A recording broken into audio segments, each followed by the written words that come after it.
നമസ്കാരം, കൊട്ടാരക്കര മീഡിയയിലേക്ക് സ്വാഗതം.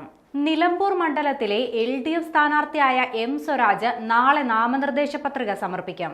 ഇന്നലെ നാമനിർദ്ദേശ പത്രിക സമർപ്പിക്കാനായിരുന്നു ആദ്യം തീരുമാനിച്ചിരുന്നത്. എന്നാൽ പിന്നീട് ഈ തീരുമാനം മാറ്റി നാളത്തേക്ക് പത്രിക സമർപ്പിക്കുമെന്ന് ഇടത് നേതൃത്വങ്ങൾ അറിയിച്ചു. അതേസമയം UDF സ്ഥാനാർത്ഥി ആര്യാടൻ ഷൗക്കത്ത് നാമനിർദ്ദേശ പത്രിക സമർപ്പിച്ചു. നിലമ്പൂർ താലൂക്ക് ഓഫീസിലായിരുന്നു പത്രികാ സമർപ്പണം. KPCC working president AP Anilkumar, Muslim League Rajya Sabha MP Abdul Wahab തുടങ്ങിയ നേതാക്കൾ ഒപ്പമുണ്ടായിരുന്നു.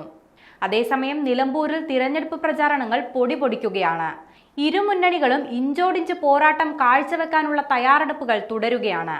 കഴിഞ്ഞ ദിവസം M സ്വരാജിന് മണ്ഡലത്തിൽ വലിയ സ്വീകരണമാണ് പ്രവർത്തകർ നൽകിയത്. സ്ഥാനാർത്ഥിയായി CPIM തിരഞ്ഞെടുത്തതിനു ശേഷം ആദ്യമായി ജന്മനാട്ടിലെത്തിയതായിരുന്നു അദ്ദേഹം. നിലമ്പൂർ റോഡ് റെയിൽവേ സ്റ്റേഷനിൽ അദ്ദേഹത്തെ സ്വീകരിക്കാൻ നൂറുകണക്കിന് പേരാണ് എത്തിയത്. നിലമ്പൂരിന്റെ ചരിത്രം സമര പോരാട്ടങ്ങളുടേതാണ്. ബ്രിട്ടനെ കിടിലം കൊള്ളിച്ച പോരാട്ടത്തിന്റെ ഓർമ്മ ഈ മണ്ണിലുണ്ടെന്നും സ്വരാജ് പറഞ്ഞു. ഒരുപാട് പ്രത്യേകതകളുള്ള നാടാണ് നിലമ്പൂർ. മതനിരപേക്ഷതയുടെ നിലപാട് സ്വീകരിച്ച നാടാണെന്നും ജനങ്ങൾ കൂടെയുണ്ടെന്നാണ് പ്രതീക്ഷയെന്നും M സ്വരാജ് മാധ്യമങ്ങളോട് പറഞ്ഞു.